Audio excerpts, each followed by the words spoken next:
আসসালামু আলাইকুম ওরহমতুল্লাহ ওসসালাতু ওয়াসসালামু আলা রসুলিহিল কারিম আম্মা বাদ। আলহামদুলিল্লাহ। স্বামী স্ত্রীর ভালোবাসা নিয়ে ছোট্ট একটি ঘটনা। এক সময় এক স্বামী আর এক স্ত্রী প্রচণ্ড ঝগড়া লাগে। ঝগড়ার এক সময় স্ত্রী স্বামীকে বলে, ঘরে আপনার যা কিছু আছে তা নিয়ে আপনি ঘর থেকে বেরিয়ে যান। পাগল স্বামী স্ত্রীকে কোলে নিয়ে বেরিয়ে যাচ্ছে। তখন স্ত্রী স্বামীকে বলে, আরে কি করছেন, আপনি আমাকে নিয়ে বেরিয়ে যাচ্ছেন কেন? স্বামী তখন বলে, তুমি তো একটু আগে বললে আপনার যা কিছু আছে নিয়ে ঘর থেকে বেরিয়ে যান। তুমি তো আমার সব, এজন্য আমি তোমাকেই নিয়ে বেরিয়ে যাচ্ছি।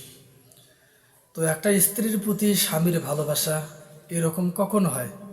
যখন একটা স্ত্রী আদর্শবান হয়, যখন একটা স্ত্রী চরিত্রবান হয়। আল্লাহ রাব্বুল আলামিন প্রত্যেকটা স্বামী স্ত্রীকে চরিত্রবান ও আদর্শবান হবার তৌফিক দান করুন, আমিন। আসসালামু আলাইকুম ওয়া রাহমাতুল্লাহ।